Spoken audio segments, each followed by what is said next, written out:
Talk 49. 49. 49. Somebody who likes going around the world is Lucia ROMERO, and she's back again with us this morning. Good morning, Lucia. Welcome back to Tram 49. Good morning. I'm really glad to be here again. Thank you. Thank you very much. Lucia, you're a traveller. You love going around the place. You're Spanish. You live in Vienna. Tell us a little bit about where you come from in Spain. Mm-hmm. So, I come from Andalusian. That is where my roots are. My parents are from Lebrija. This year, Lebrija is a very important city because they are celebrating 500 years of the birth of a very important person there. And that is where my parents come from. And now they are living in Chipiona, so to make it easier, I say always I come from Sevilla. If someone asks me where do you come from, here in Vienna. But I was born in Barcelona, I live in Madrid, and at the end of my time in Spain, I live in Sevilla. You mentioned a very important person, 500 years. Who was or who is this very important person? He is Antonio de Lebrija, Elio Antonio de Lebrija. He was the first person that wrote the Spanish grammatic. He wrote the Spanish grammar book. Yeah. Tell us a bit about him. I cannot tell you a lot because even though I say my parents come from this city, I neither have much information. So I don't want to say something that is not correct. But I know he was living in not only in Spain but in Italy, and so he had a very wide experience, and he did a lot for our language. Yeah. Has Spanish become easier because of him, or was it okay before? I don't know. I know our roots are from Latin, so Spanish, they say, is like the conversion from Latin to a simple language, and I think he tried just to put it in a book to make it easy and more accessible for the people. How do you celebrate in Spain, and how important are celebrations for the Spanish people?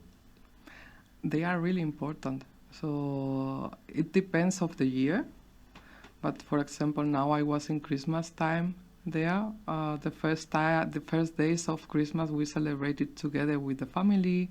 We get some meals. So in the evening, something special for us is on the day of with the year change from the 31st of December to the 1st of January, we eat 12 grapes with every gong of the clock.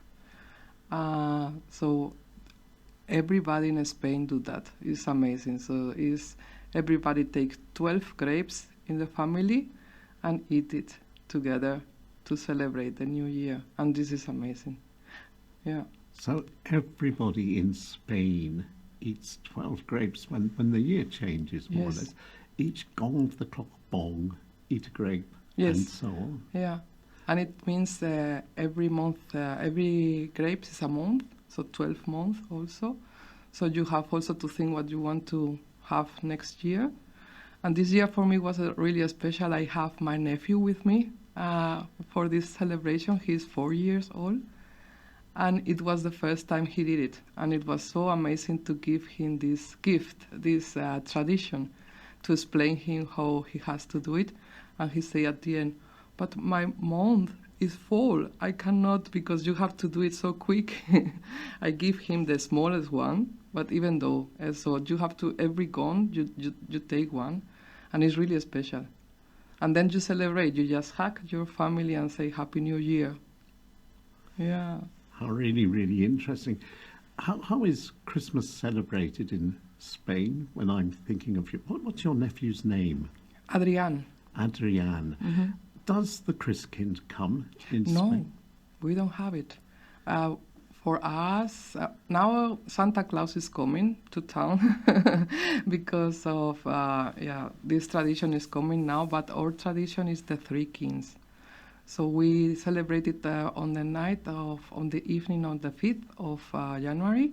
There is like a parade in every city, every town, and the Three Kings go through the town, throwing bonbons to the kids or presents, sweets, yeah, and also this year for me was really, for me this day is the most special day of the year.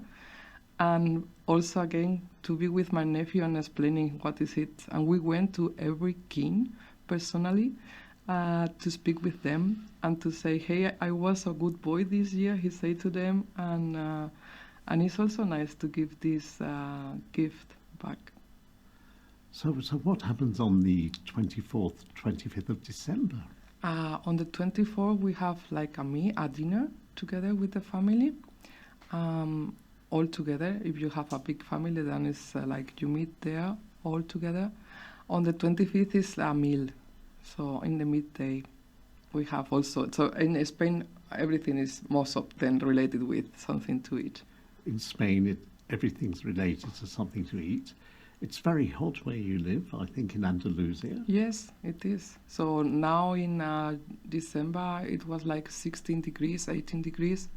So it's nice to be on that time of the year there. How important is the Roman Catholic Church for Spanish people?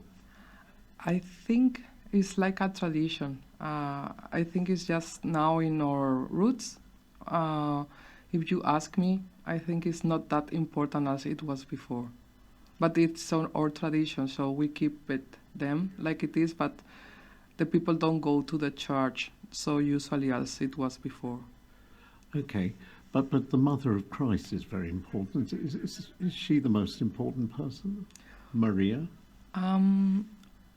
It depends. If you are really religious, yes. And also, for example, in Easter, there is like these processions, and the statues goes out of the street, and there is like a procession, and everybody want to see them out. So it's also with music. It's also amazing, the Easter in Spain. Everybody joins in, I believe. Yes. Also the people that don't believe on it, because it's like you see the art on the street. You can see everything that it was prepared for it, and it's amazing to see such a big procession going through the city. And because they move also the procession, I don't know how to say, but you have to see a video. No. Try and tell us. Yeah, there is not always the same, but there is Christ, and there is Christ and Maria, and yeah, they have. I cannot explain on words at the moment. But it's a procession of great feeling, I would imagine. No, it also. You can see also the Christ on the cross. Yes. Okay. So it depends. There are some of them, they are completely in silence, because you have also like the statue of the body of Christ. So it is different. In South Spain, they celebrate it more with music, maybe accompanied, but these are a special music for this kind. It's not like happy music. So it's really specific for this kind of the year.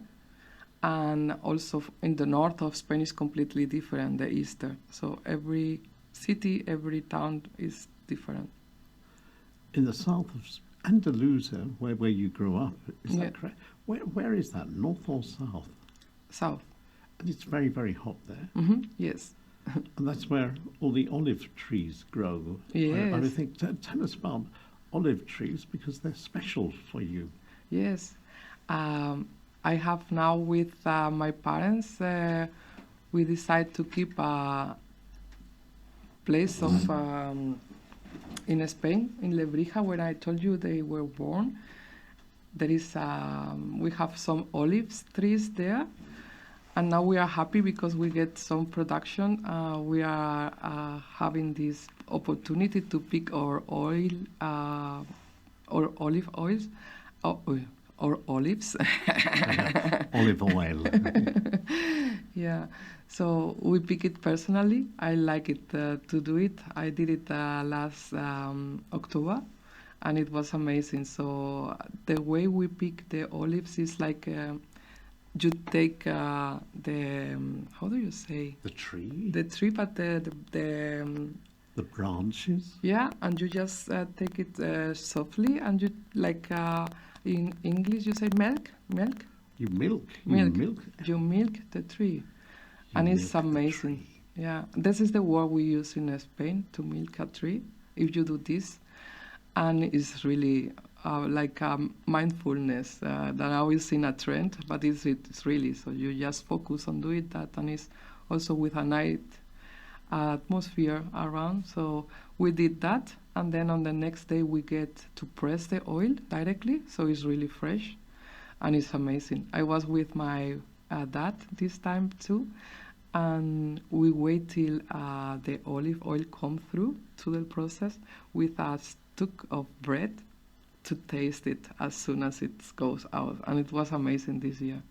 Yeah. Wow. How does it feel tasting this first piece? Wow, it's amazing. I cannot describe. And also, I remember we look at our eyes and it was like, wow, this year is great. So, and we get a good production also. And now I'm happy I'm sharing this oil here in Vienna. Also, we have in Paris some people that wanted to taste it, and in Frankfurt. So my mom told me, I never imagined that our olive oil is going to be international, but it's nice, this kind of feeling. Olive oil is, I believe, very healthy for people. Why is olive oil so healthy? It brings a lot of vitamins, what you need, and that is why the Mediterranean is so, how do you say the Mediterranean? Mediterranean. Diet is the so diet. Diet, yeah, is so well known because we use olive oil most of the day. So, and it's really, really healthy. You say it's healthy. Is it good for stomachs and injuries and things like this as well? Yes, of course. I had some olive oil in my hands one day, too much, and I thought, okay, I put it in my face, and it was amazing. So also it's good for like for your face or if you for your body. So yeah, It's good for one's skin. yeah. How very, very interesting. Tell me something, a slightly different subject. In the south or north, is bullfighting still very popular in Spain? I think in the north it depends, but yeah, bullfighting is something that is in our culture, but it's changing now. So I have to say that it's more people against it, or it's changing. I cannot say my opinion because I have known one directly to this, but I think it's going a little bit less bullfighting as before. Yeah. Have you ever been to a bullfight? Yeah, I was. Tell us about it. What's it like watching a bull being killed? It was. I'm really sensitive, so for me it was not that easy, or I didn't enjoy it. I just it was too impressive because I was used to see it if I see it in the TV, and just to see it live. I think it's the same if you see a football match live or in TV. But going back to bullfighting, it's also like a kind of art. So it's also to see how it is. Every has a process, so it has to happen something before, after. So it's really like a process, and also to see a person in front of a bull is also impressive, because they are both in danger. Yeah. What sort of people become bullfighters? Is it what's in them? I don't know what they have inside. I met one person. He was the mother of a child, and this child wanted to be a bullfighter, and he started with 6-7 years just to start to prepare himself for that. So I don't know what they make them to be bullfighters, but I think it's also some traditions in behind. Because if you read some books, this bullfighting is also related with tradition, but also because it has to be done at the beginning of our culture. But so much about bullfighting, I'm not. I have no much information. Would bullfighting become even more popular if women were allowed to become matadors? They are. In Spain, we have some some women that are matador, yeah. But also, I think it's also a little bit of, it's not that open. It's not a war open for women.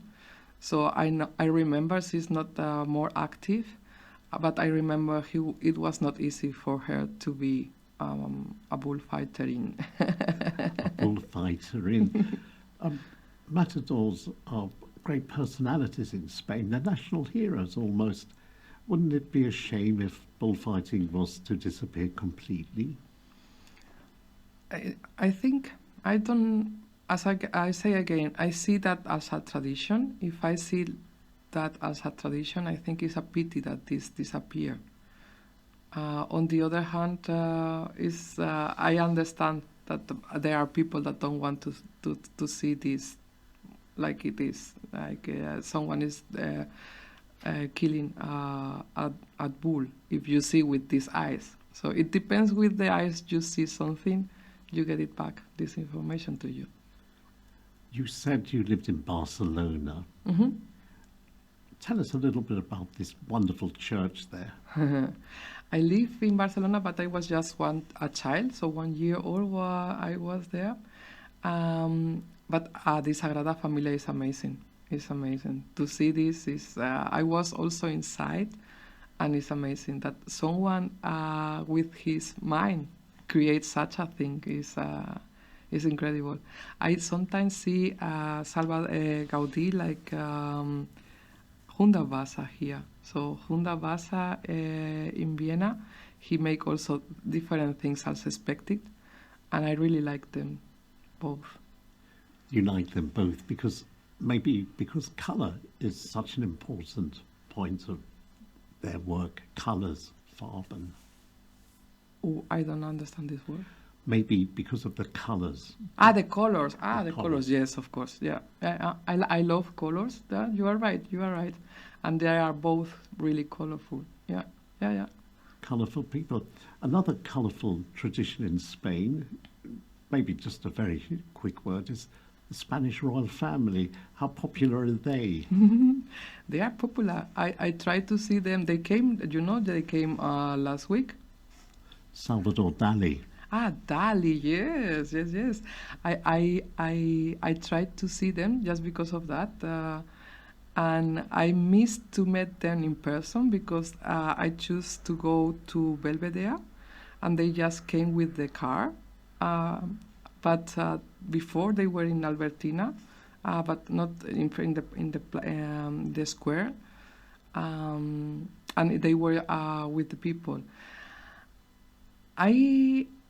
One part of me, I like the kings of Spain because I think they represent also how we are, and we have a very long tradition of kings in Spain. So it's something that I don't know if it's going to change in the future because they say now maybe it's the last because now we have the kings have 2 daughters, and the law is they have to be a boy.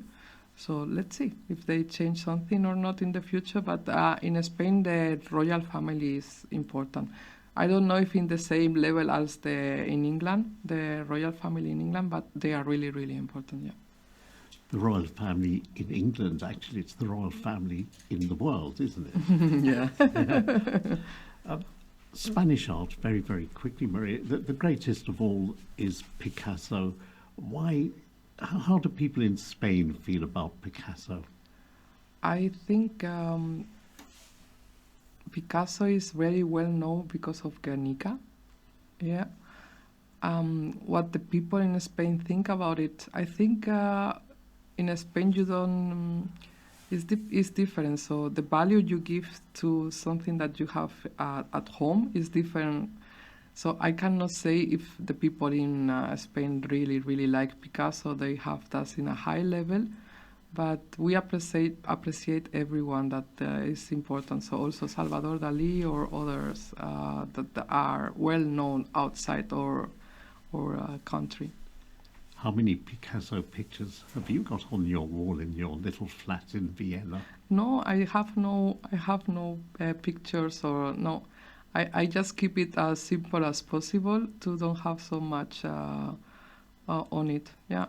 Oh, I'll remember that. Simple people don't have Picasso on their walls. Simple question. What's coming up this year for you? What great hopes have you got for this coming year? Wow. Wow, what good question. I feel now, I mean, as I told you last time we met, I tried to know myself better and to find my way. And I think I'm on the way I wanted to go. So I did now like a trainer course. And I was last week, today was my last day of like a practice. And I was doing this in a place for tourism and hotels and so on. Is where I'm expert on it. So to give what I know how to do it and how my knowledge to give it to someone is, I think, the way I'm going to do it if I can this year. Yeah. I'd be looking forward to talking about that with you in the future. Yeah. But in the meantime, Lucia Romero, thank you very much indeed. Thank you. Thank you. Talk 49.